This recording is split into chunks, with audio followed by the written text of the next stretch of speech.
Assalamualaikum warahmatullahi wabarakatuh.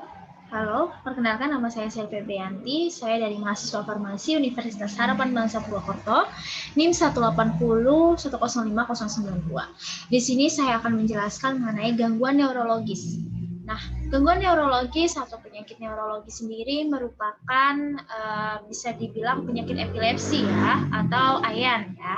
Adalah gangguan sistem saraf pusat akibat pola aktivitas listrik otak yang tidak normal. Ya, hal ini menimbulkan keluhan kejang, sensasi dan perilaku yang tidak biasa hingga hilang kesadaran. Untuk penyebab dari gangguan neurologis ini atau kita sebut dengan epilepsi ya secara globalnya yaitu AYAN adalah pelepasan muatan listrik yang cepat, mendadak dan berlebihan pada neuron-neuron tertentu dalam otak. Nah, bisa dilihat ya di sini patofisiologinya. Nah, perubahan di sawang daerah otak ini bisa disebabkan karena obat, reseptor toksin, infeksi, atau bisa juga edema atau terjadi banyaknya cairan di dalam otak-otak kita sehingga menimbulkan pendarahan. Nah, ini akan mengganggu permeabilitas pada neuron-neuron otak kita, gitu. Sehingga hal ini bisa menyebabkan abnormalitas elektrolit. Ya. Jadi elektrolit di dalam otak kita yang membantu proses pensignalan ini akan mengalami gangguan, yaitu tadi ya di neuron terjadi gangguan permeabilitas.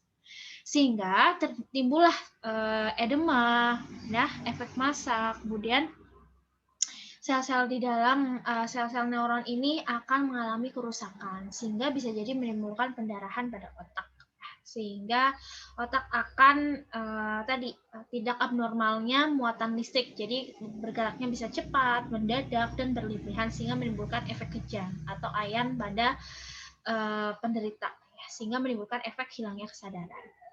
Nah, di sini ada jenis-jenis dari epilepsi sendiri, yaitu ada grand mal atau bisa disebut juga dengan tonik-klonik atau umum. Ya, ini timbul serangan yang dimulai dari kejang-kejang otot hebat dengan pergerakan kaki, tangan tak sadar yang disertai jeritan. Mulut pun berbusa, mata membelalak, dan lain-lain. Disusul dengan pingsan dan sadar kembali. Jadi pada posisi tonik-klonik ini, itu memang serangan yang dimulai dengan kejang-kejang.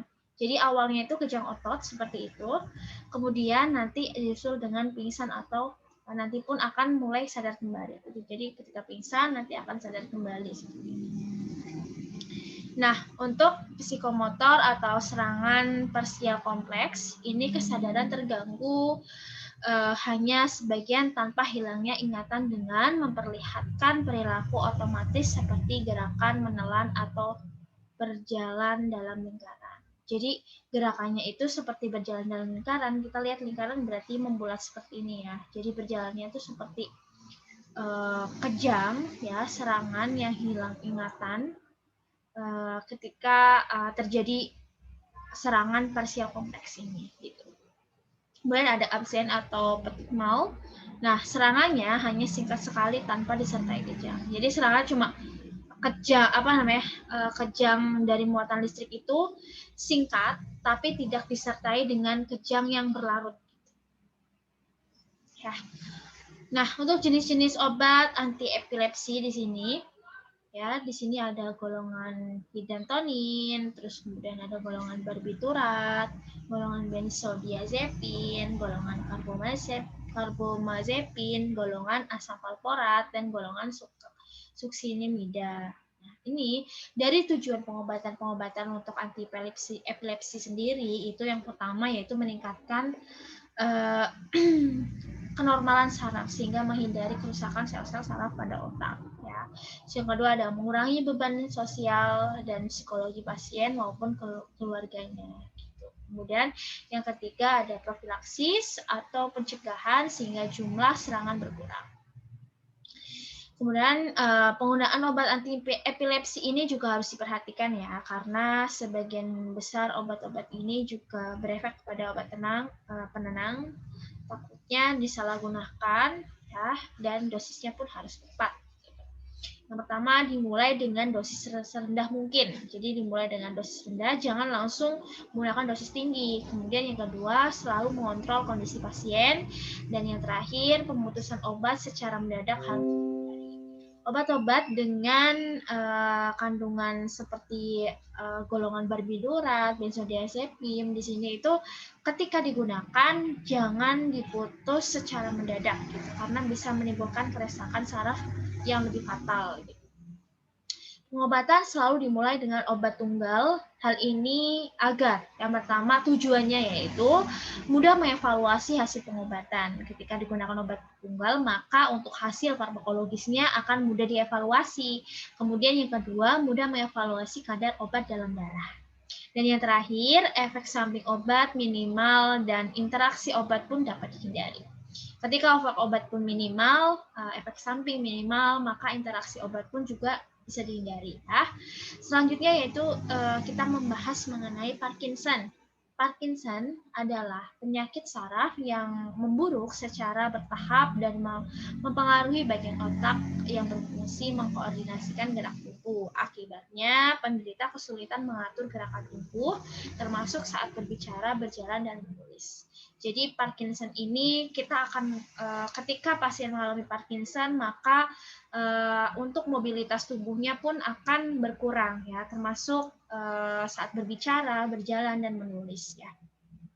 Nah, untuk gejala Parkinson sendiri idiopatik ya. Di sini idiopatik yang dimaksudkan yaitu tidak diketahui sebabnya karena Parkinson ini masih dalam bentuk penyakit saraf, jadi termasuk idiopatik karena penyebab dari Parkinson bisa saja lewat genetik gitu, atau keturunan. Kemudian bisa juga karena terjadinya trauma-trauma tertentu, radang, aterosklerosis pada otak gitu, atau cedera pada otak. Kemudian yang ketiga, efek samping obat psikofarmaka. Psikofarmaka di sini yaitu yang mempengaruhi sistem psikis ya, bisa juga penenang dan lain sebagainya. Nah, untuk pengobatan Parkinson sendiri, yang pertama itu digunakan dopamin agonis ya di sini. Dopamin yang meningkatkan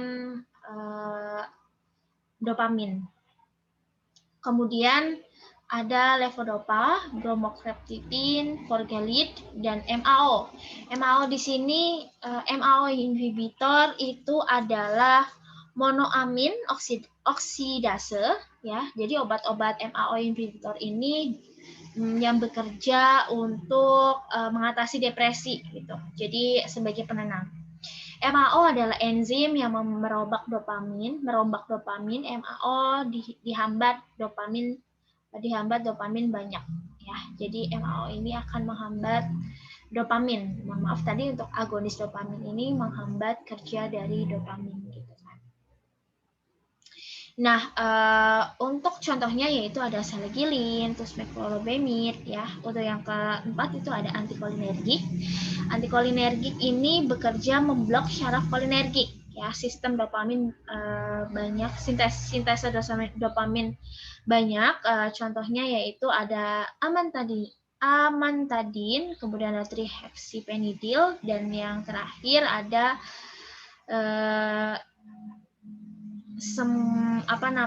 sediaan-sediaan yang tercantum di dalam MIMS ya. Kemudian untuk patogenesis dari Parkinson sendiri di sini bisa dilihat tentang NMDA reseptor ini akan meningkatkan kadar CA ya, atau glutamat. Glutamat ini akan meningkatkan kadar CA. Ketika kadar CA ini meningkat, maka akan mengaktifasi eksitoksik dari jalan eksitoksik atau eksitoksik pathway. Kemudian dari sini akan terjadi difungsi dari mitokondrial. Nah, difungsi mitokondria ini akan menyebabkan yang pertama neuroinflammation, terus kemudian ada sitokrom serelase, kemudian yang selanjutnya yaitu ada penurunan ATP sintesis, kemudian yang terakhir itu ada peningkatan ROS gitu. Dari sini akan untuk neuroinflammation ini itu akan menurunkan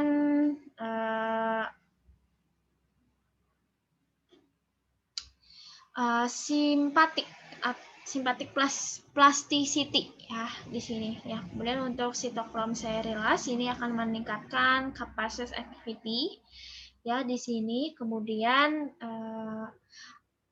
dari sebab-sebab ini, dari kerusakan mitokondrial ini di dalam otak ya, itu akan menimbulkan kematian dari neurotransmitter dopaminergic ya di sini. Seperti itu. Sekian penjelasan dari saya, semoga bermanfaat. Wabillahi taufiq wal hidayah. Wassalamualaikum warahmatullahi wabarakatuh.